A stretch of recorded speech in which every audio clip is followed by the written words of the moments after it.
이어서 이제 이 강의를 잘 마무리하고 또 그 근본 중심과 본질을 바로 세워줄 우리 위대한 우리 목사님 임생의 목사님을 모시도록 하겠습니다. 화이팅! 박수로 환영해 주시기 바랍니다.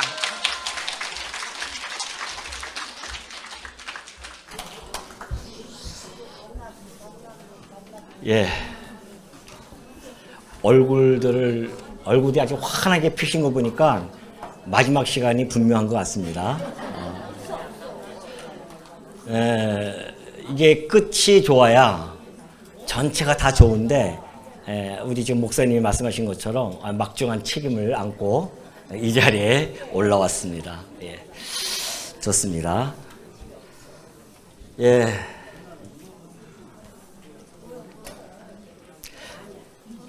예, 시작됐습니다. 시작됐습니다. 예, 여기 주목해 주시기 바랐고요. 예, 제가 담당한 그 시간은 빌립보서 3장과 4장의 내용입니다. 제목에 보셔서 알다시피 복음에 합당한 생활의 절정, 뭔가 좀 확 뭔가 끌어올리지 않습니까? 절정이 있습니다. 그리고 또 거기에 걸맞는 복음에 걸맞는 실천에 대한 이야기들을 제가 함께 여러분과 한 시간 동안 나눠보고자 합니다. 먼저 우리가 좀 살펴볼 내용은 간략하게 요약을 하면은 복음에 우리가 복음을 받은 자로서 그 생활의 절정을 맛보며 살아가는 우리 성도들인데 그 중에 첫 번째가 기쁨의 삶입니다. 그리고 두 번째는 고상한 삶이고요. 세 번째는 부활적 삶입니다. 네 번째는 하늘 시민권자로서의 삶. 이것이 우리 성도들이 이 땅에 살아가면서 복음으로 맛볼 수 있는 아주 최고의 절정의 삶이라는 것을 바울은 빌립보서 3장을 통하여 잘 전달해 주고 있죠. 자, 4장에 넘어가면요. 이제 그렇다고 한다면 우리가 본격적으로 어떠한 실천 속에서 살아야 되느냐에 대한 문제를 우리 바울이 다루는데요. 이것도 크게 네 가지를 통해서 여러분과 함께 좀 상고해 보고자 합니다. 첫 번째는 화해에 대한 실천입니다. 두 번째는 기도에 대한 실천이고요. 세 번째는 자족에 대한 실천이고 마지막으로 연보에 대한 실천. 이렇게 해서 오늘 3장과 4장을 통해서 여러분 전하는 전하 듣는 여러분이 하나가 하나님의 크신 은혜 안에 그 은혜의 도가니에 빠지는 그러한 좀 시간이 되었으면 하는 바람입니다. 예, 아멘이죠? 예, 맞습니다. 자, 일단 3장으로 넘어가면은 이렇게 되어져 있죠. 합당한 생활의 절정 중에 첫 번째가 있습니다. 그것은 바로 빌립보서 3장 1절에 잘 나타나 있습니다. 끝으로 나의 형제들아 주 안에서 기뻐하라. 너희에게 같은 말을 쓰는 것이 내게는 수고로움이 없고 너희에게는 안전하니라. 이렇게 바울이 전달해 주고 있죠. 자, 왜 바울은 이렇게 기뻐하라고 하는 이야기를 같은 말입니다. 이것을 계속 씁니다. 제가 바울이 왜 여기서 같은 말 이렇게 많이 쓰는가 해서 살펴봤더니만 한자 한번 제가 세어봤어요. 근데 제 눈으로는 한 18회 정도가 나옵니다. 근데 뭐 다른 분들은 또 한 20회 정도 나온다고 하는데 두 번을 아직 못 찾았어요. 열심히 다시 한번 찾아보도록 하겠습니다. 하여튼 18회 이상 기쁨이라는 단어가 나옵니다. 근데 바울은 그걸 이야기하면서 수고로움이 없다고 합니다. 오히려 너희에게는 안전하다는 거죠. 왜 안전할까요? 지금 빌립보 성도들은 슬픔에 젖어 있습니다. 아니 바울은 그렇게 복음을 전하는 그 사도인데도 불구하고 왜 옥중에 매여 있는가? 또는 자기네들이 보냈던 그 에바브로디도는 왜 이렇게 죽을 병에 걸려 있는가? 이런 것에 대한 슬픔이 가득 차 있었습니다. 바울은 그들에게 위로의 말씀을 전하는 거죠. 걱정하지 마라. 주 안에서 기뻐하라. 그렇게 전달해 주고 있습니다. 사실은 현실은 암담합니다. 그런데도 바울은 이상적인 이야기를 전하고 있죠. 기뻐하라고 합니다. 어떻게 보면 우리 세상 사람들이 봤을 때는 그건 이상이야 라고 치부할 수도 있습니다. 그러나 결코 그렇지 않죠. 왜냐하면 이것은 하나님의 말씀이기 때문에 지극히 현실적이면서도 이상적입니다. 하나님의 말씀은 역사성을 동반하죠. 역사성은 언약과 성취라고 하는 그 구조 속에서 이루어집니다. 그렇기 때문에 주 안에서의 기쁨은 반드시 이루어질 기쁨이기 때문에 바울은 담대하게 지금 전하고 있습니다. 그렇다고 한다면 세상에서도 기쁨이 있잖아요. 세상의 기쁨과 주 안에서의 기쁨은 어떠한 것이 다를 것인가? 달라도 어떻게 다릅니까? 너무 달라요. 완전히 결을 달리합니다. 왜 그럴까요? 세상의 기쁨은 환경의 지배를 받는 기쁨입니다. 예를 들면 아침에 열심히 일어나서 이제 오늘 복권이 당첨되는 날이에요. 딱 봤더니만 이게 웬일입니까? 1등으로 당첨이 되어집니다. 그 기쁨이 일어날 수가 없죠. 여러분은 한 번도 못 느껴봤잖아요. 그러니까 모르는 거예요. 그러니까 담담하죠 지금. 근데 진짜 그것을 당첨이 되어지면 이루 말할 수 없을 것입니다. 상상만 해도 너무 좋죠. 근데 저녁 때 갔더니만 빨래를 한다고 해가지고서는 그걸 갖다가 빨아가지고 다 없어버렸다. 그 하늘까지 올라갔던 기쁨은 어디까지 떨어지겠습니까? 지옥까지 떨어지는 슬픔을 맛보는 겁니다. 이것이 세상에서 주는 기쁨의 한계입니다. 그렇다고 한다면 바울이 전하는 이 기쁨은 그런 기쁨일까요? 전혀 그렇지 않습니다. 바울이 전하는 기쁨은 환경을 초월한 기쁨입니다. 불변해요. 변하지 않습니다. 그럼 도대체 바울이 전하는 그 기쁨, 곧 주 안에서의 기쁨은 어떤 것이 있을까요? 그걸 지금부터 하나하나 좀 살펴보도록 하겠습니다. 자, 주 안에서의 기쁨을 첫 번째로 보면은 에베소서 2장에 잘 나타나 있죠. 그는 허물과 죄로 죽었던 너희를 살리셨도다. 너희는 그 은혜에 의하여 믿음으로 말미암아 구원을 받았으니 이것은 너희에게서 난 것이 아니요 하나님의 선물이라. 이럴 줄 알았습니다, 제가.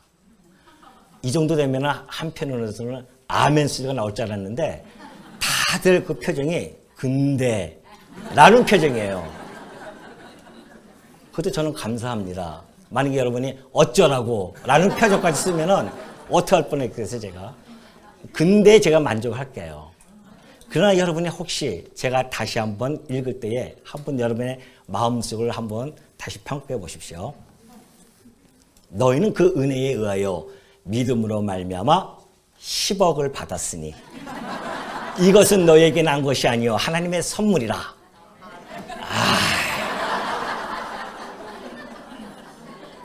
우리 말씀운동 산하에 있는 성도님들이 이렇게 세속적입니다.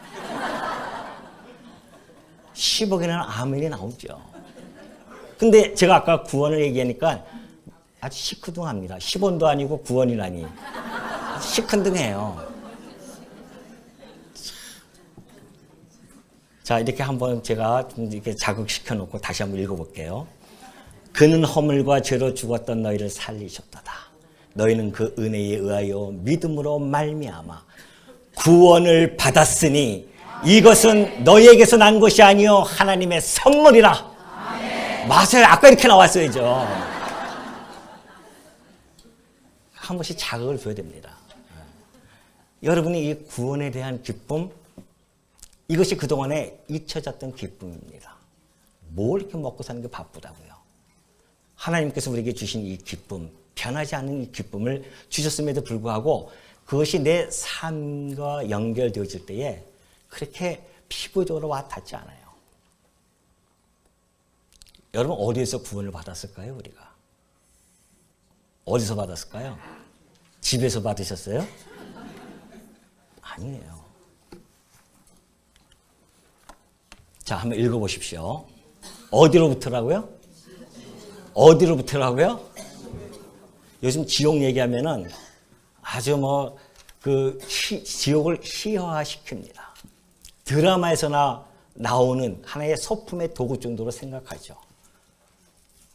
또 21세기에 무슨 지옥 하는 사람들이 태반입니다. 근데 전혀 그렇지 않습니다. 성경은 이렇게 분명히 우리에게 전달해주고 있죠. 요한계시록 20장 13절 보니까 그래요. 자, 13절부터 시작 한번 읽어봅시다. 시작.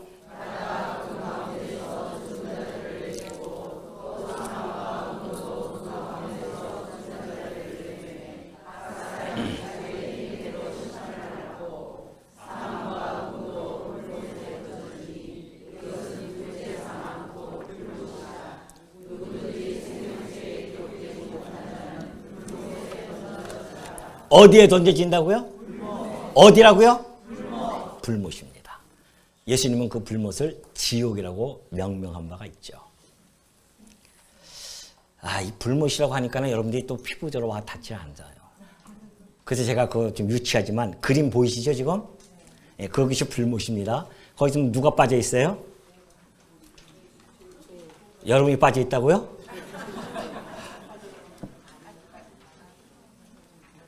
이 그림 속에 있는 이 사람들이 여러분이 아니기를 믿습니다.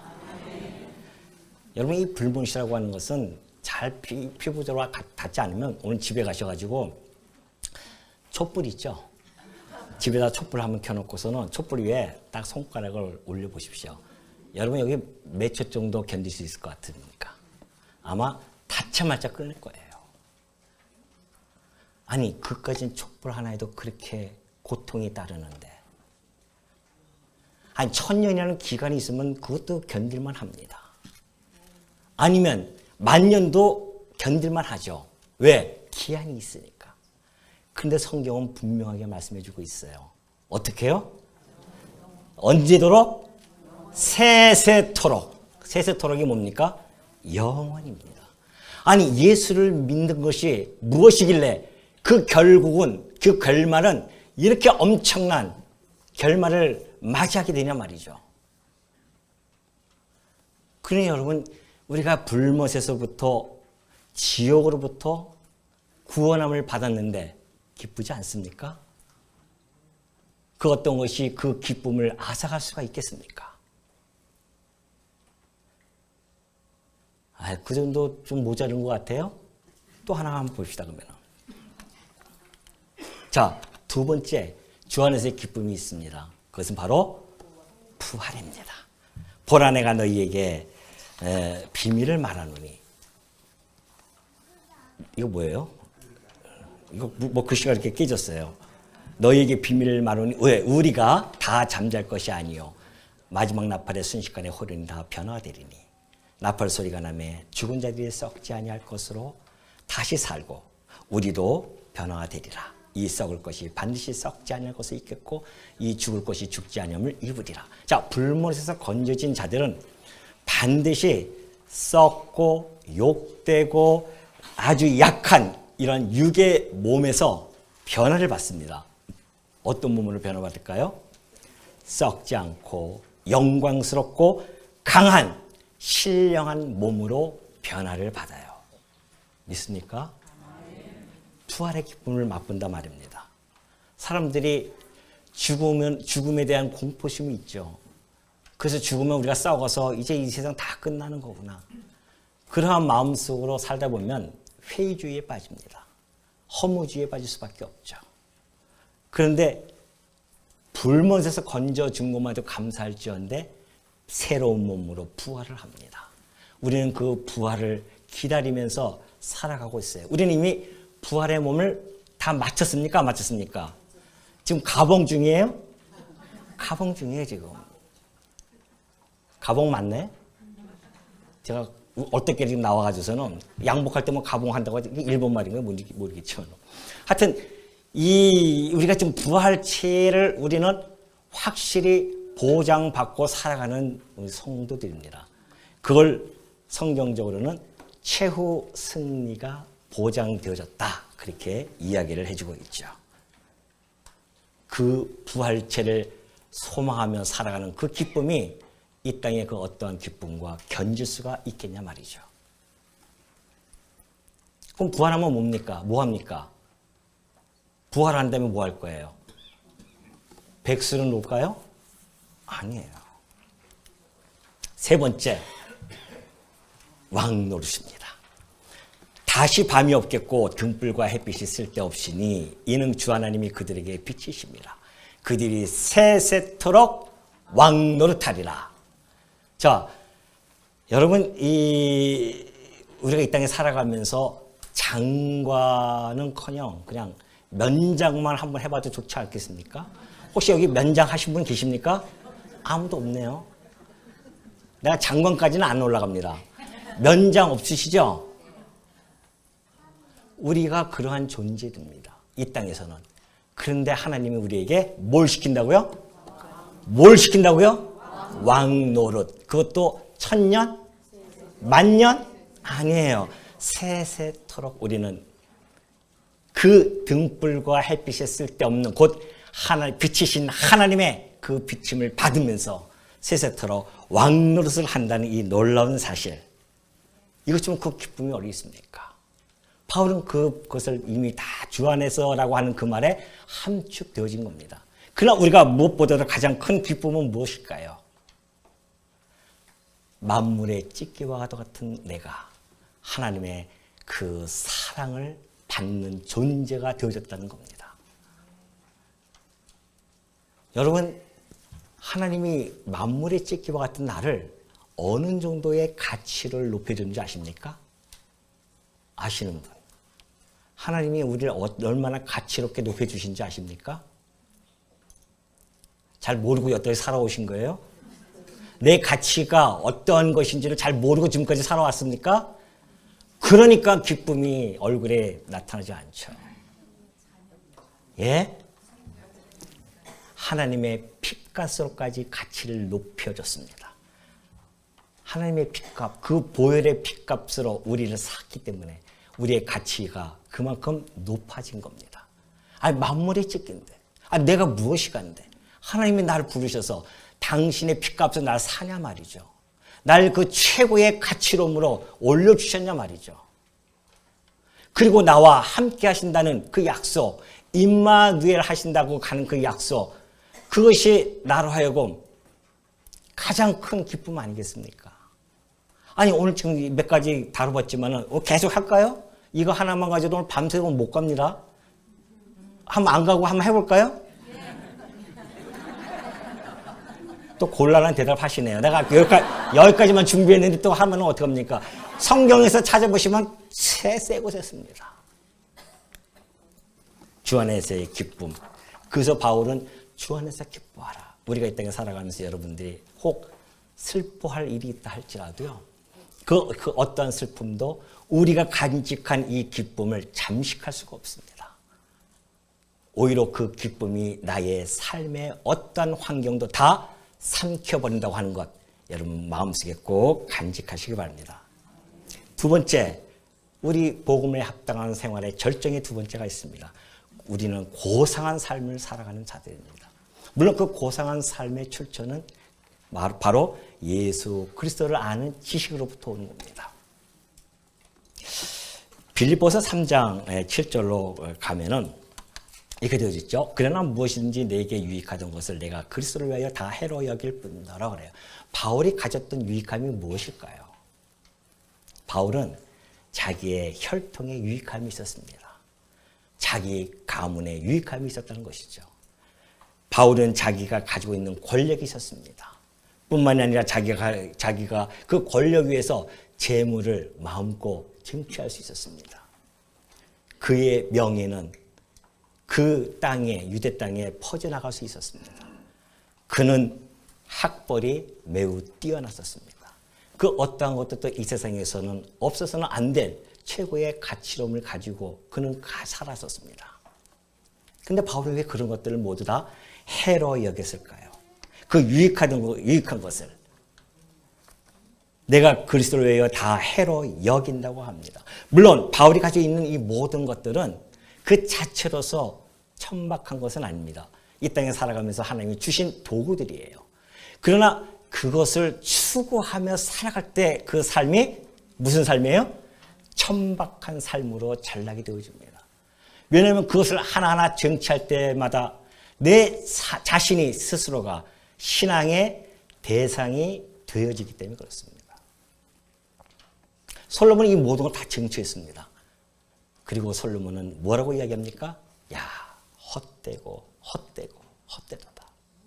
다 이 모든 것이 다 내게 유익한 것이 아니었구나 라는 것을 깨달았습니다. 바울은 그 모든 것들을 해로 여깁니다. 그러면서 내 주 예수 그리스도 예수를 아는 지식이 가장 고상하다고 그렇게 얘기합니다. 바울은 그 전에 자기의 유익하다는 것들이 예수 그리스도를 만나고 나서는요 다 해로 여길 수밖에 없었다는 것이죠. 왜냐하면 그리스도의 지식이 너무너무 고상하기 때문에 그렇다는 것이죠. 그렇다고 한다면 예수 그리스도를 아는 지식이 왜 고상할까요? 예수 그리스도를 아는 지식이 왜 고상하냐면 영생에 관한 지식이기 때문에 그렇습니다. 예수 그리스도를 아는 지식은요 철학적인 그런 철학과 같은 단순히 뭐 개념적이고 사변적인 그런 지식이 아닙니다. 실제적이고요 효용이 있는 지식입니다. 요한복음 17장 3절 다 같이 한번 읽어봅시다. 시작.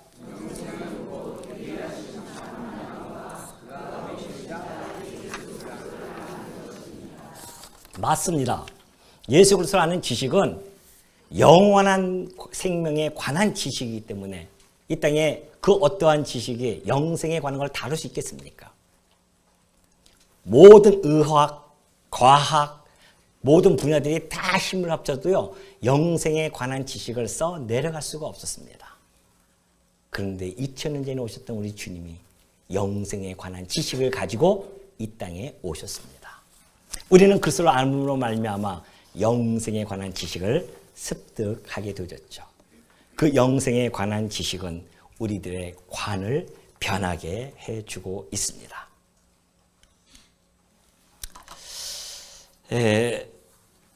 요한계시록 22장 13절 보니까 나는 알파와 오메가요 처음과 마지막이요 시작과 마침이라 그렇게 하시죠. 예수님이 이 말은 무슨 말씀입니까?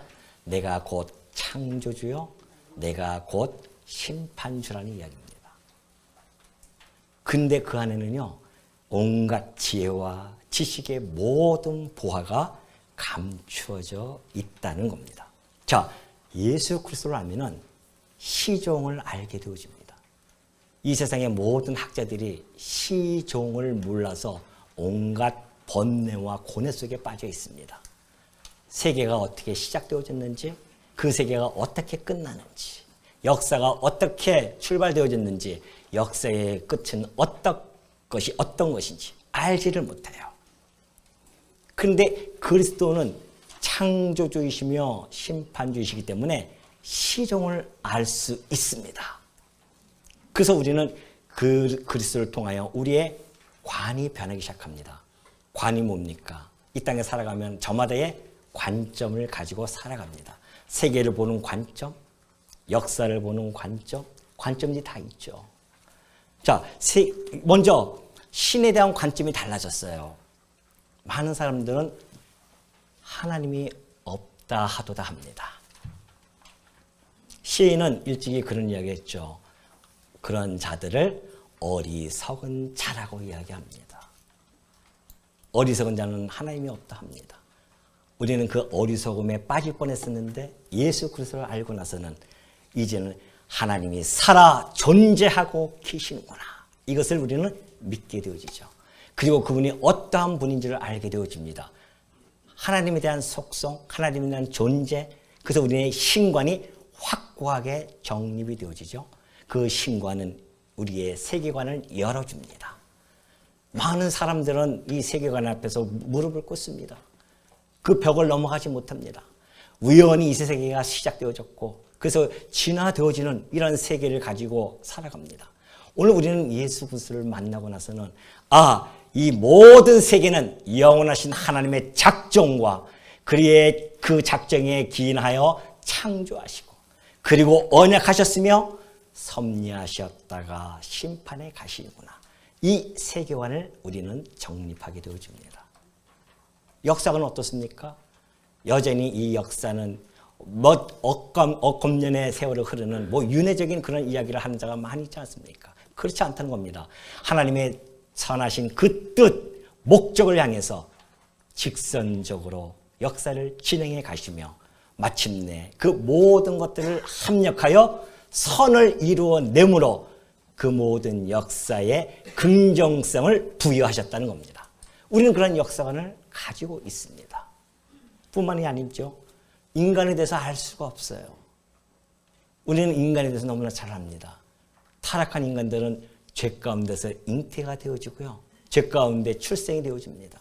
그리고 죄 가운데 살아갑니다. 그러다가 둘째 사망에 처해져서 불못에 던져지는 부류가 있고요.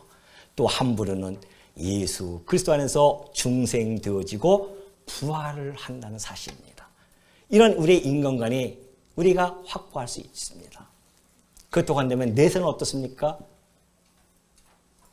천국과 지옥이 없다고 죽음은 그뿐이지 하는 모든 사람들 앞에 우리는 철저하게 당당하게 내세관을 얘기할 수가 있습니다. 죽음은 반드시 심판의 부활과 생명의 부활이 있다는 사실, 그리고 천국, 생명의 부활에 동참되어진 자들은 천국에 갈 것이며, 그리고 심판의 부활은 지옥에 떨어진다는 사실이죠. 이런 모든 것을 알고 나니까 우리의 가치관이 변해집니다.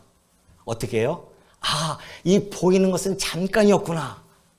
보이지 아니하는 것이 영원합니다. 이걸 딱 깨닫게 되어지죠. 우리의 가치관이 완전히 바뀌어버립니다. 우리의 관이 변화가 되어지면 우리 삶의 의미와 목적과 방향이 정확하게 설정이 되어집니다. 많은 사람들이 삶의 의미를 몰라서 괴로워합니다. 내가 왜 이 땅에 살아가고 있는가? 나는 아이들 낳아놓고 그리고 키우는 것이 내 삶인가? 이런 것을 괴로워하면은 그때부터는 정말 힘들죠. 근데 우리는 이 관의 변화를 통하여 삶의 의미를 정확하게 부여받죠. 나는 하나님 영광 계시의 도구로서 내가 의미가 있구나. 그렇다고 한다면 그 목적은 분명하게 설정이 되어집니다. 오로지 하나님 영광을 찬송케 하기 위해서 내가 살아간다. 그 우리 삶의 방향은 어떻게 정해질 것입니까? 당연하죠. 죽으나 사나 누구를 위하여? 오직 주를 위하여. 이렇게 우리의 관이 변화가 되어서 이러한 삶의 의미와 목적과 방향을 설정하고 살아가는 최고의 고상한 삶을 우리가 살아가게 된다는 것이죠. 이것이 복음에 합당한 생활의 절정 두 번째 이야기입니다. 세 번째로 넘어가 보도록 하겠습니다. 세 번째는 부활적 삶이에요. 바울이 빌립보서 3장 10절에서 이렇게 이야기합니다. 내가 그리스도와 그 부활의 권능과 그 고난에 참여함을 알고자 하여 그의 죽으심을 본받아 어떻게 해서든지 죽은 자 가운데서 부활에 이르려 하노니 내가 이미 얻었다함도 아니요 온전히 이루었다함도 아니라 오직 내가 그리스도 예수께 잡힌 바 된 그것을 잡으려고 달려가노라. 형제들아 나는 아직 내가 잡은 줄로 여기지 아니하고 오직 한 일 즉 뒤에 있는 것을 잊어버리고 앞에 있는 것을 잡으려고 푯대를 향하여 그리스도 예수 안에서 하나님이 위에서 부르신 부름의 상을 위하여 달려가노라. 부활적 삶이라고 하는 것은 부활의 삶과 다릅니다. 부활의 삶은 이 다음에 우리가 부활한 다음에 삶이고요. 부활적 삶은 현재에서의 부활의 삶입니다. 바울은 그 신앙의 경주의 자세를 너무나 잘 표현해주고 있습니다. 라고 이야기를 하죠.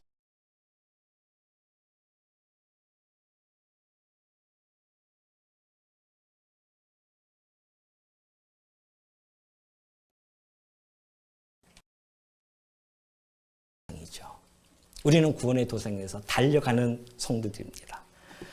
그리고 부활적 삶이라고 하는 것은 그 달려가면서 현재에 우리는 그 부활적 삶을 살아가고 있는 또 살아내는 그러한 삶을 살아가는 존재들이라는 것입니다. 자, 부활적 삶 첫 번째 한번 볼까요?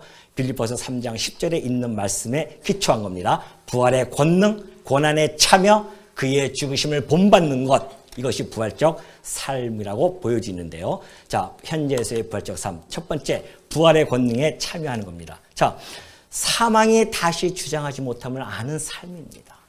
부활의 권능이라고 하는 것은 사망의 권세를 이기신 겁니다. 사망의 권세를 이긴 자가 이 땅에 아무도 없었습니다. 그런데 놀랍게도 2000년 전에 오셨던 우리의 주인이신 그리스도는 그 사망의 권세를 깨뜨리고 부활하셨습니다. 우리는 그와 연합되어진 자로서 부활의 그 권능에 어떻게 해요? 참여하는 자들입니다. 사망이 우리를 주장하지 못해. 인간들이 제일 두려워하는 건 뭡니까? 예? 뭐예요? 죽음입니다. 죽음에 대한 뭐가 있어요, 우리는? 트라우마가 있어요. 일상에서 그 죽음의 언어를 사용합니다. 배고파 죽겠어. 배불러 죽겠어. 또 더워 죽겠어. 좀 있으면 추워 죽겠어. 하마터면 죽을 뻔했어. 아주 죽음에 대해서 우리가 그렇게 예민한 반응을 하고 살아가는 존재들입니다. 그런데 부활하신 그리스도를 우리가 맞이하게 되어지면요, 사망이 나를 다시 죽어나지 못하는구나. 죽어도 좋고 살아도 좋고, 이것이 죽음을 두려워하지 않는 부활적 삶으로서의 부활의 권능에 참여하는 삶이라는 겁니다. 베드로가 그랬습니다. 예수님을 3번 부인했던 베드로는 부활하신 그리스도를 만났습니다. 그리고 베드로가 뭐라고 이야기합니까? 산헤드린 공회에서 나와서 너 예수 이름 전하면 죽일 거야. 죽여라. 죽이라는 거죠. 내가 하나님 말씀을 듣는 것이 낫냐, 너희 말을 듣는 것이 낫냐. 육신을 멸하는 자를 두려워하랴, 육신과 영혼을 멸하는 하나님을 두려워하냐가. 이러면서 베드로는 생명을 걸잖아요. 오전에 우리 조 목사님 보여주셨던 그림 봤죠? 12 제자들 다 죽음을 두려워하지 않고 부활의 권능에 참여했습니다. 사망이 다시는 우리를 주장하지 못한 줄 알고 그들은 복음을 위하여 생명을 던진 자들입니다. 오늘 여러분도 마찬가지입니다. 그것이 비단 사도들에게만 국한되어진 이야기겠습니까? 우리에게도 동일합니다. 죽음을 두려워하지 않는 삶, 언제 죽어도 우리는 걱정하지 않는 삶, 이것이 성도 생활의 절정 아니겠습니까? 두 번째, 고난에 참여하는 겁니다. 영광을 받기 위하여 고난도 함께 받는다. 고난을 두려워하지 아니하는 삶입니다. 부활적 삶이라고 하는 것은 고난은 당연하다고 느끼는 겁니다. 고난을 두려워하지 않습니다. 내가 영광을 받을 터인데 고난도 함께 받는 것 당연하지 않겠느냐? 이 마음가짐을 갖고 살아가는 자들이 부활적 삶을 살아내는 자들입니다. 그것이 바로 누구라고요? 누구라고요? 목소리가 뭐 졸리신가 봐요. 성도입니다. 세 번째, 죽으심에 본받는 삶입니다. 누구에 대한 누구를 본받아요? 그리스도의 죽으심에 본받는 삶이죠. 우리 주님은요, 죽기까지 복종하신 분입니다. 이것이 빌립보서 2장 8절에 잘 나타나 있습니다. 보십시오. 빌립보서 2장 6절, 7절, 8절을 보면 그러죠. 그런 근본 하나님의 본체시죠. 하나님과 동등됨을 취하지 않습니다. 종의 형체를 가지고 이 땅에 오셨어요. 그리고 사람의 모양으로 나타나서 자기를 낮추시고 죽기까지 복종하십니다. 어떻게 했다고요? 낮추시고 죽기까지 복종하셔서 십자가에 죽으셨습니다. 맞습니다. 부활적 삶이라고 하는 것은 우리 그리스도의 죽으심에 함께 본받는 삶입니다. 죽기까지 우리는 그리스도의 말씀에 복종하면서 살아야 됩니다. 두 번째는 주님의 죽으심에는 이타적이며 희생적인 곧 사랑의 바탕이 깔려 있습니다. 에베소서 5장 2절 한번 볼까요? 자, 에베소서 5장 2절 한번 다 같이 읽어주시기 바랍니다. 시작.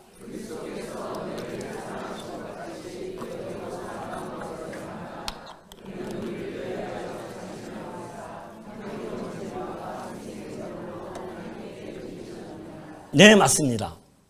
우리 주님은 죽으실 때에 자기를 버리셨어요. 그리고 향기로운 제물과 희생 제물입니다. 자신을 버렸다고 하는 것은 매우 매우 이타적입니다. 그리고 희생 제물로 드렸다고 하는 것은 예수님의 그 희생적인 것을 잘 보여주죠. 이것이 바로 사랑이라고 이야기합니다. 너희를 사랑하신 것 같이 너희도 사랑하라는 것이죠.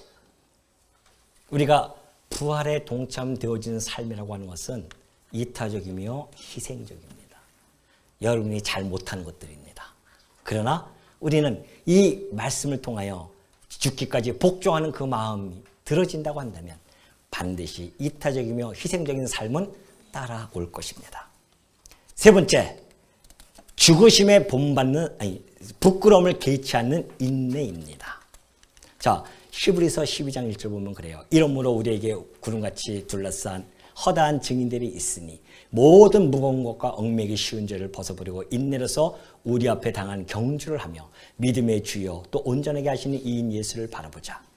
그는 그 앞에 있는 기쁨을 위하여 십자가를 참으사 부끄러움을 개의치 아니하시더니 하나님 보좌 우편에 앉으셨느니라. 자, 예수님께서는요 십자가의 영광을 십자가 이후에 그 기쁨의 영광을 보셨습니다. 부활의 영광을 보셨죠. 그래서 그 십자가는 뭐 어느 사람만 죽냐면은 저주받은 자들만 죽는다고 했습니다. 최고의 수치스러운 죽음입니다. 생각해 보십시오. 온갖 옷을 벗고 매달려서 모든 사람이 지나가면서 침뱉음을 당하고 조롱을 하고 그러한 죽음이 십자가에 처형해 있었습니다. 우리 주님은 그 십자가에서 부끄러움을 개의치 않았어요. 왜요? 그는 그 앞에 있는 기쁨을 위하여, 부활의 그 영광의 기쁨을 위하여 넉넉히 그 수치스러움을, 부끄러움을 참으신 겁니다. 그렇다고 한다면 오늘 우리는 어떻습니까? 우리 주님도 그러할지언데 우리가 이 땅에 살아가면서 복음을 인하여 부끄러움을 당한다? 복음을 위하여 조롱을 당한다? 개의해야 됩니까? 개의치 않아야 됩니까? 개의치 않아야 되죠. 전도지 하나 주다가 휙 집어던지면 기분 나빠가지고 들어갑시다. 그리고 들어와요? 내가 이거 아니면 먹고 살 게 없어? 뭐 우리가 자존심이 이렇게 많다고요? 우리 그리스도보다 더 큰 자존심이 여러분이 있습니까? 그는 본체 하나님이 있었습니다. 이 낮고 천한 곳으로 이 땅에 오셔서 부끄러움을 개의치 아니하고 여러분과 저를 위하여 십자가에서 죽으신 거 아니겠습니까? 근데 그분을 위해서 뭘 부끄럽다고? 부활적 삶이라고 하는 건 바로 그러한 것입니다. 이러한 부활적 삶, 이것이 우리 삶 속에서의 최고의 절정 아니겠습니까? 네 번째, 하늘 시민권자로서의 삶입니다. 이것은 하나의 우리 성도의 정체성을 이야기해주고 있죠. 빌립보서 3장 20절 보면 그러나 우리의 시민권은 하늘에 있는지라 거기로부터 구원하는 자 곧 주 예수 그리스도를 기다리노니 우리는 이중 국적인입니다. 하나는 땅의 시민권을 가지고 있고요. 또 하나는 하늘의 시민권을 가지고 있습니다. 거기서 우리는 하늘에서 우리를 기다리고 계시는 그리스도를 우리는 기다리면서 살아가는 존재들입니다. 자, 이 하늘 시민권자들의 특성이 있습니다. 첫 번째가 뭔지 아십니까? 아삽의 시를 통해서 우리는 확인해 볼 수가 있습니다. 자, 시편 73편 25절. 하늘에서는 주 외에 누가 내게 있으리요? 땅에서는 주밖에 내가 사모할 리 없나이다. 땅에서는 누구만 사모해야 된다고요? 주만 사모해야 됩니다. 왜 그럴까요? 왜 그럴까요? 아시는 분 있습니까? 예? 하늘의 시민권을 부여했기 때문에 그렇잖아요. 우리 하늘의 시민권을 부여하신 분이 누굽니까? 우리 그리스도이십니다. 그리고 그 주만을 우리가 사모할 수밖에 없죠. 자, 그렇다고 한다면 두 번째는 그 특성 두 번째, 가치의 전환. 아까 얘기했죠? 영원한 것에 주목하면서 살아가게 되어진다는 거. 보이는 것은 이 땅에 보이는 것은 잠깐인 걸 알고 보이지 않는 영원한 것을 주목하면서 살아갑니다. 세 번째는 보물을 하늘에 쌓아둡니다. 영적인 추구와 주를 위한 삶이죠. 네 번째는 위의 것을 생각하며 찾습니다. 자, 골로새서 우리 3장 1절 요거 한번 봅시다. 골로새서 3장 1절. 그러므로 너희가 그리스도와 함께 살리심을 받았으며 위의 것을 찾으라. 너희는 그리스도께서 하나님 우편에 앉아 계시느니라. 위의 것을 생각하고 땅의 것을 생각하지 말라. 자, 위의 것, 하늘의 시민권을 가진 자들은 위의 것을 찾으면서 살아가는 자들이에요. 땅의 것을 생각하지 않는 자들입니다. 땅에 있는 것이 무엇입니까? 한번 큰 소리로 하나씩 제가 할 테니까 요거 표시할 테니까 읽어봐요. 시작. 음란, 또 부정, 사욕, 악한 정욕, 탐심. 탐심은 우상숭배니라. 이제는 너희가 이 모든 것을 벗어버리라. 곧 분함, 노여움, 악의, 비방, 너희 입에 부끄러운 것들. 이것은 땅의 시민권을 가진 자들이 추구하고 살아가는 자들이죠. 그러나 하늘에 있는 자들은 그게 아닙니다. 그러므로 너희는 하나님이 택하사 거룩하고 사랑받는 자처럼 어떻게 해요? 긍휼, 자비, 겸손, 온유, 오래 참음. 단어 자체가 벌써 받아들이는 뉘앙스가 다르죠? 얼마나 부드럽고 온화합니까? 아까 거는 완전히 가시로 확확 찔리는 것 같은 단어인데 이것은 너무나 부드럽게 우리에게 다가오죠? 그것뿐만이 아닙니다. 3장 13절 누가 누구에게 불만이 있거든 서로 뭐해요? 용납하여 피차. 진짜요? 아주 그냥 아주 국어 배웠다고 아주 그냥 읽기만 잘하시는 겁니까? 피차 용서하되 어떻게 해요? 주께서 너희를 용서하신 것 같이 너희도 그리하고 이 모든 것 이외에 뭘 하라? 사랑을 더하라. 이는 온전하게 매는 띠니라. 하늘 시민권 자들은 이렇게 위의 것을 찾으면서 살아가는 특성을 가지고 있습니다. 이것이 복음에 합당한 생활의 절정의 삶이에요. 이 네 가지 마음속에 꼭 간직하시기 바랍니다. 자, 그렇다고 한다면 이제 본격적으로 우리 합당한 생활의 실천에 한번 들어가 보도록 하겠습니다. 첫 번째 실천. 여러분이 제일 못하는 거, 그게 뭡니까? 예? 화해입니다. 제일 못하시죠? 지금도 화해 못하고 계시죠? 부부간에 화해 못하신 분이 있으시죠? 예? 부모 자식 간에 지금 화해 못하고 여기 와 계신 분도 계시죠? 성도 간에 화해 못하시고 좀 여기 와 계시죠? 교회와 교회 간에 화해 못하고 계시지 않냐 말이죠. 빌립보 교회에도 바울이 소식을 들으니까 아주 마음이 안 좋은 소식이 하나 들려옵니다. 빌립보 교회에 일꾼이 있었습니다. 두 일꾼이 있었어요. 유오디아와 순두개가 있습니다. 그들이 지금 갈등 속에 있다고 합니다. 그들이 분쟁을 일으켰어요. 바울은 그 분쟁의 저변에 깔려있는 본질을 너무나 잘 파악하고 있죠. 그것은 바로 교만의 본성이라는 것을 알고 있습니다. 그래서 바울은요, 그 화해와 일치의 원리를 그들에게 전달해주고 있습니다. 내가 두 집사, 아마 집사일 거예요. 두 집사, 유오디아와 순두개 내가 권하노니 주 안에서 같은 마음을 품으라고 합니다. 교회에서 기쁨과 이 평강이 종종 깨지는 원인 중에 하나가 바로 갈등과 분쟁입니다. 우리는 그 앞에 이 분쟁 앞에서 너무나 많은 갈등을 느끼고 있었습니다. 각 교회마다 온갖 갈등, 온갖 분쟁, 강남노에서 그러지 아니한 교회가 하나도 있다 없다? 없어요. 저마다의 각자의 합리적인 생각이라고 그렇게를 이야기하고 있습니다.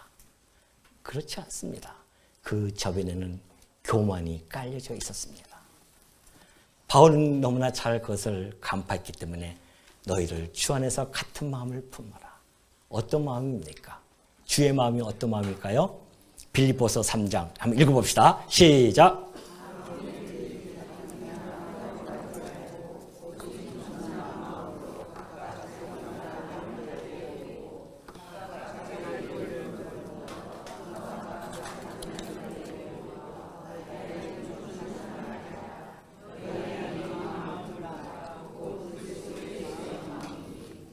무슨 마음을 품으라고요? 그리스도의 마음. 그리스도의 마음은 무슨 마음이라고요? 예? 겸손한 마음. 그러니 A라는 성도, B라는 성도가 각자의 마음을 가지고 살아갑니다. 부딪히는 건 당연하죠. 죄성이 가득한 자들인데. 근데 그리스도를 만났어요. 그리스도 안에 들어옵니다. 그리스도의 마음을 점점 배우기 시작합니다. 그 마음을 품기 시작합니다. 그 마음을 품으면 품을수록 겸손한 마음이 우리 마음속에 가득 차기 시작합니다. 그 겸손한 마음은 다른 사람이 나보다 낫다는 사실을 알게 되어지죠. 그래서 먼저 화해의 손길을 내밀 수밖에 없습니다. 혹자들은 그럽니다.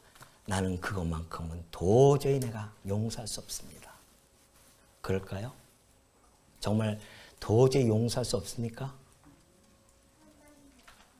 그래서 우리 주님께서 그 이야기를 하신 겁니다. 한 임금이 10,000달란트 빚진 자를 데리고 옵니다. 10,000달란트는 지금의 돈으로 한 3조 뭐 이런데요. 셀 수 없는 돈입니다. 그것을 너 다 네 자식과 아내 팔아서 돈 갚으라고 하니까 없습니다. 뭐 살려달라고 합니다. 탕감해 주죠. 탕감해 주니까 얼마나 기분 좋겠습니까? 막 룰루랄라 하면서 막 나갑니다. 그러다가 누굴 만나요? 자기에게 100데나리온 빚진 자를 만납니다. 내가 오늘 기분도 좋은데 너 일로 와봐. 해가지고서는 뭐라고 합니까? 빨리 안 갚어. 그 소식이 임금에게 들어갔어요. 임금이 뭐라고 합니까? 이놈의 자식. 내가 10,000달란트를 탕감해 줬는데 100단을 겨우 한 2천만 원 정도 되는 거. 그거를 탕감 못 해줘? 다시 데리고 와라. 긍휼이 없는 자는요, 긍휼이 없는 심판을 당한다고 야고보 사도는 이야기하고 있습니다. 뭘 그렇게 용서 못할 게 있습니까? 자기는 죄와 사망의 법에서 건져냄을 받았는데 별것도 아닌 거 가지고 감정의 싸움 때문에 지금까지도 화해 못하고 있는 우리 강남루의 모든 성도들이 얼마나 많은지 모릅니다. 그 오늘 이 시간 가시면서 그리스도의 마음을 깊이 품으시길 바랍니다. 그리고 먼저 화해의 손길을 내밀어 주시기 바랍니다. 그것이 복음에 합당한 생활의 실천 중에 첫 번째입니다. 복음은 간직했다고 아주 그냥 복음만 간직하면 뭐냐고요. 실천이 없는데.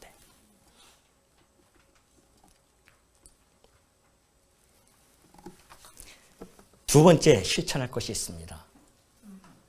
기도와 간구에 대한 문제예요.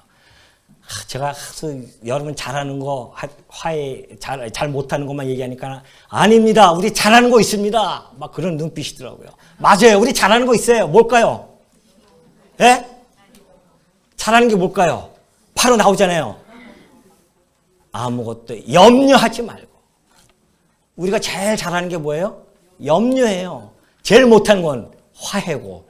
아이고 참 우리가 이거 어떻게 하면 좋습니까? 염려는 아주 그거는 혹시 학교에서 배웠습니까? 염려?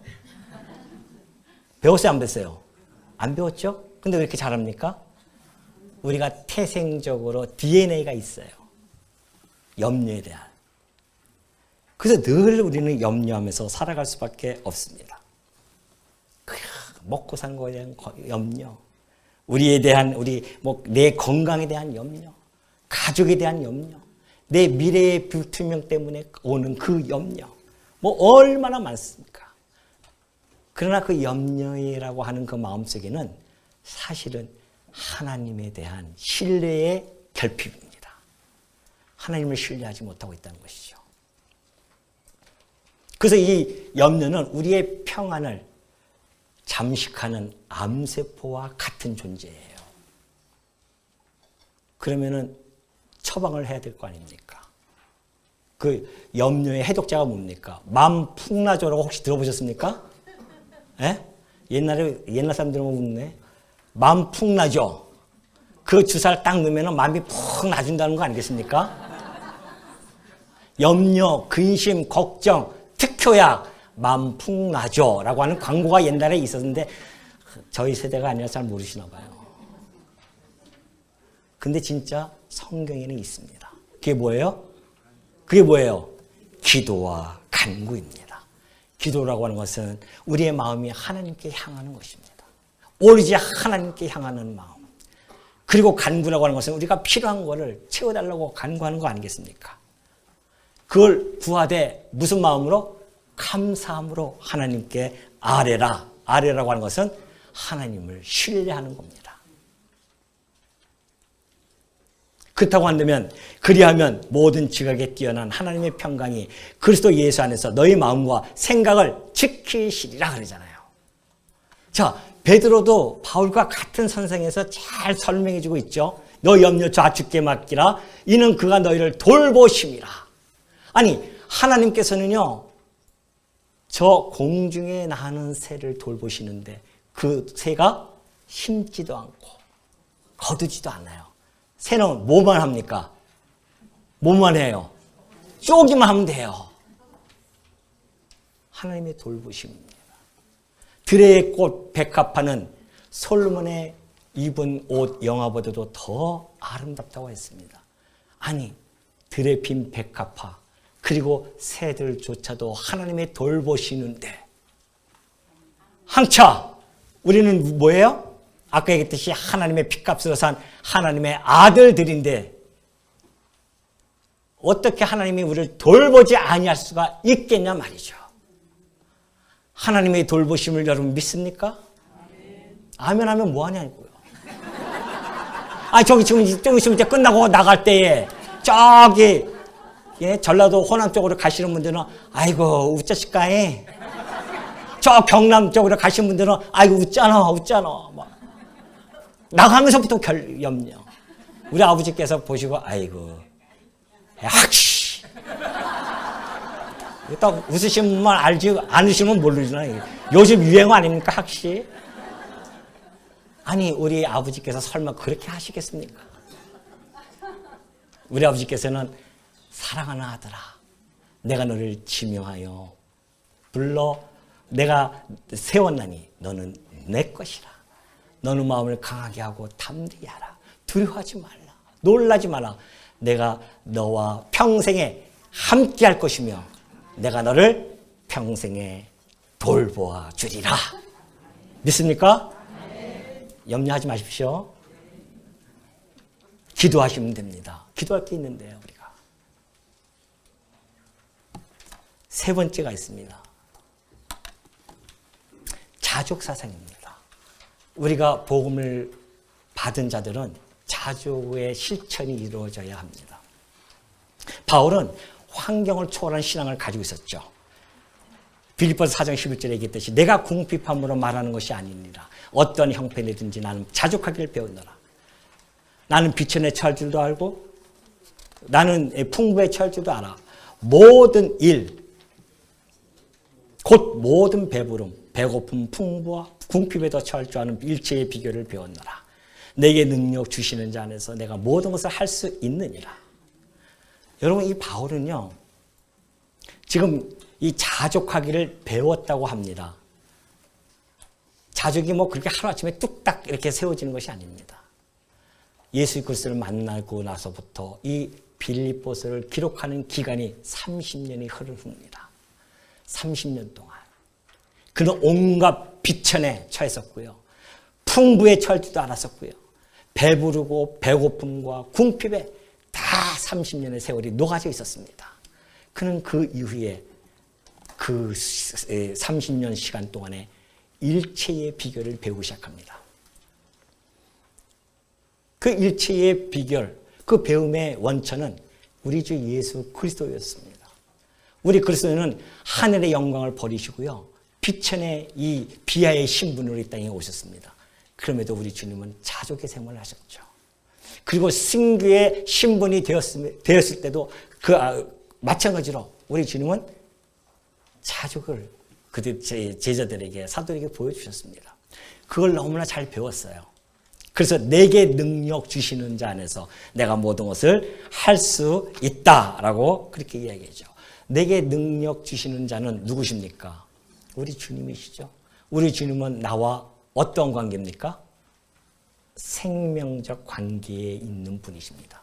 그분은 머리시고 우리는 그의 몸이기 때문에 이런 생명적 관계를 가지고 있죠.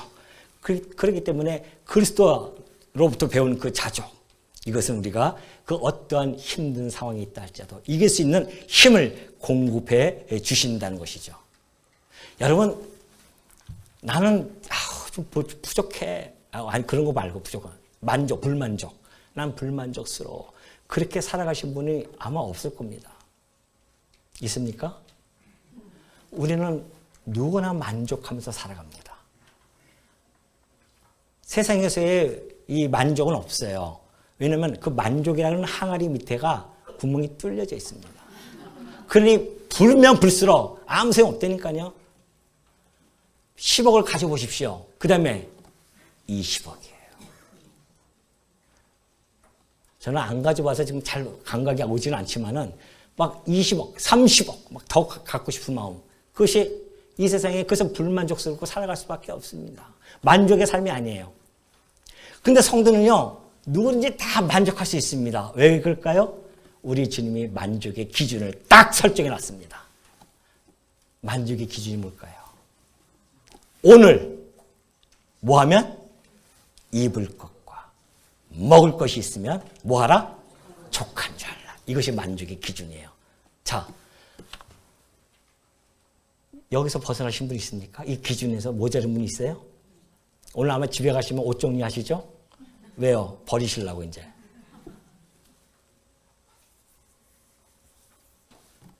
아니 오늘 뭐 배고파서 지금 힘듭니까? 일부러 안 먹죠? 살 빼야 되니까.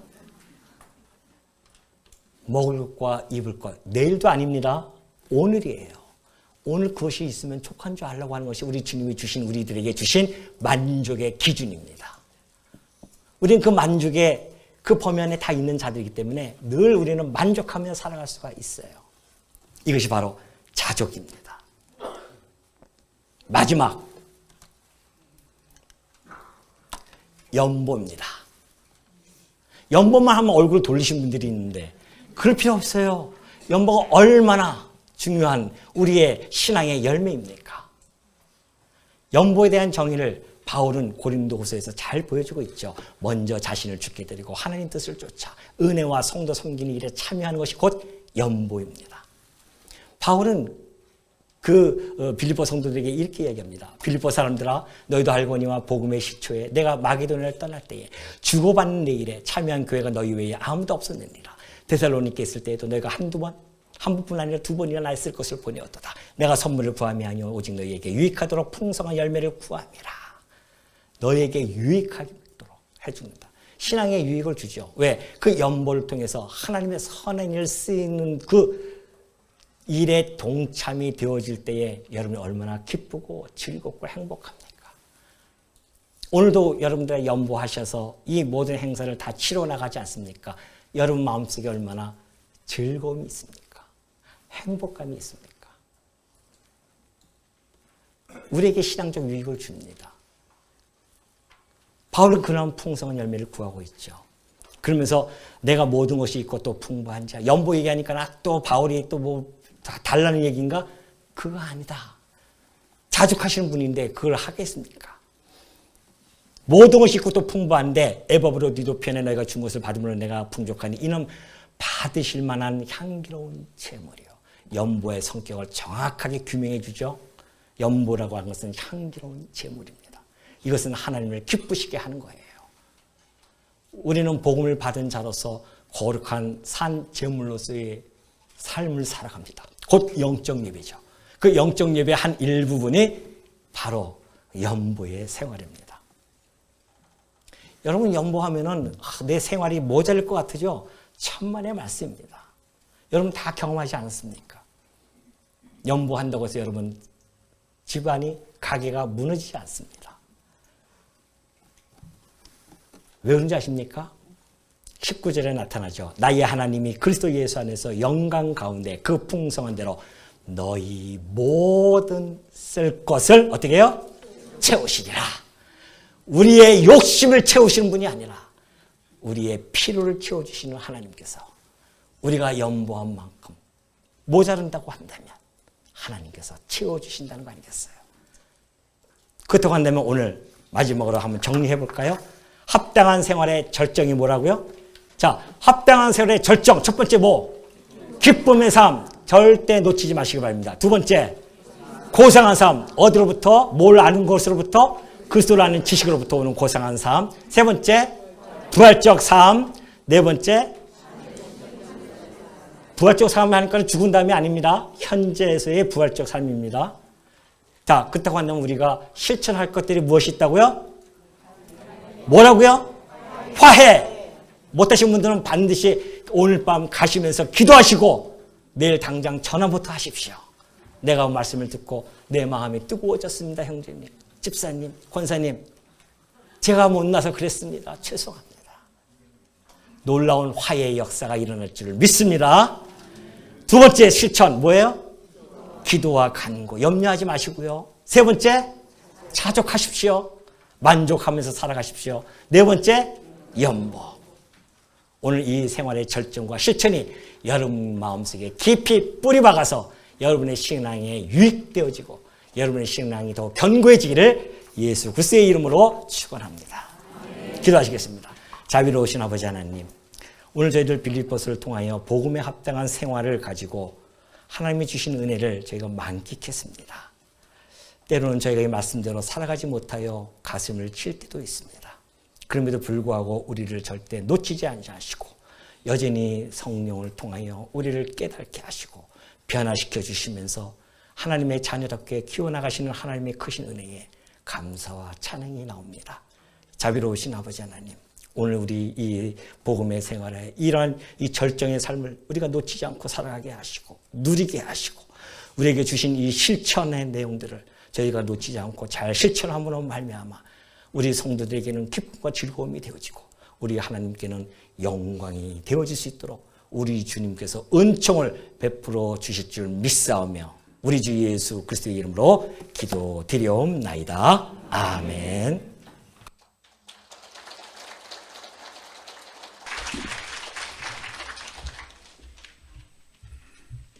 할렐루야.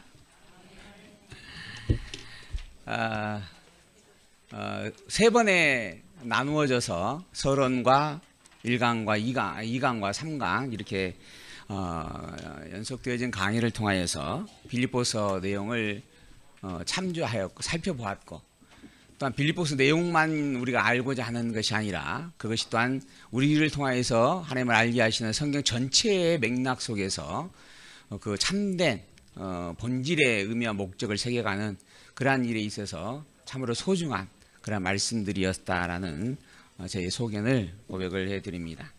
이 일을 위하여서 수고하신 우리 김중 목사님, 그리고 우리 조인수 목사님, 우리 임성현 목사님, 우리 세 분에게 뜨거운 박수로 다시 한번 감사합니다. 수고하셨습니다.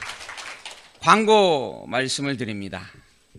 제57회 말씀은 전국연합 사경회를 허락하시고 진리와 믿음 안에서 풍성하게 마치기까지 은혜를 베풀어 주신 하나님께 감사와 찬양을 드립니다.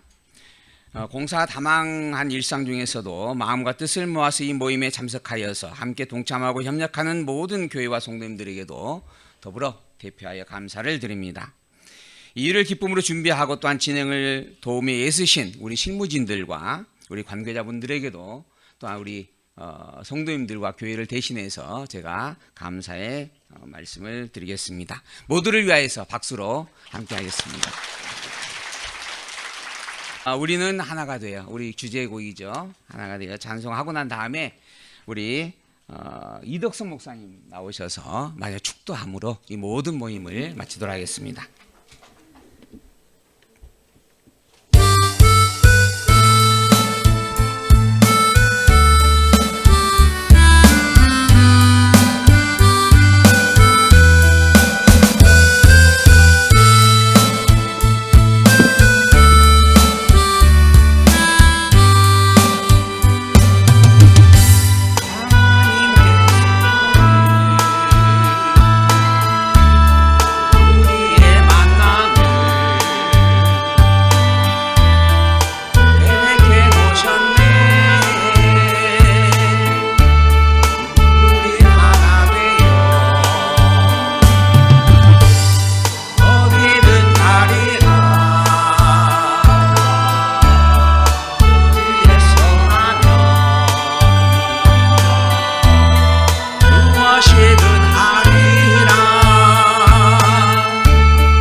앤더슨 목사님 나오시겠습니다. 빌립보서에 게시되어진 삼위일체 하나님의 이름으로 축도를 하려고 합니다. 모쪼록 아멘으로 화답을 하셔서 우리 하나님의 복에 참여되어지는 그런 우리 삶의 기쁨이 있기를 빕니다. 기도하시겠습니다. 하나님의 동등함을 버리시고 낮아져서 사람의 모습을 입고 혈통적으로는 다윗의 자손으로 오셔서 십자가에 못 박아 죽으셨지만 그런 낮아지는 신분 위에 다시 높아지시는 신분을 위해서 사망 권세를 이기시고 옛뱀의 머리를 쳐서 승리하시고 사망 권세를 이기시고 부활하사 하나님의 아들이라고 인정되어진 우리 주 예수 그리스도의 한량없는 불가항력적 은총과 창세전서부터 이미 우리를 하나님의 백성으로 하나님의 아들들로 예정하셨던 하나님의 뜻을 따라 우리를 사랑하신 극진하신 사랑과 또 우리 주님이 약속하신 대로 내가 오늘날까지 너희들과 함께할 보혜사 성령을 보내주신다고 하셨던 약속대로 그 성령님이 오셔서 우리와 함께 하시고 우리로 하여금 진리를 깨닫게 하시고 그래서 진리를 깨달을 뿐만 아니라 알고 믿어 경외하는 데까지 이르도록 하시는 기이한 권능이 강남노회 위에와 각 지교회 위에와 또 우리 이 모임을 위해서 오래전부터 준비했던 충성된 종들 위에 그리고 그 수고와 함께 동참해서 은혜를 함께 누린 모든 성도들 위에 그리고 귀가하는 걸음걸음 위에 돌아가서 다시 만날 때까지 모든 일상 위에 우리 하나님의 놀라우신 신기한 능력이 함께 하시기를 예수님 이름으로 기도합니다.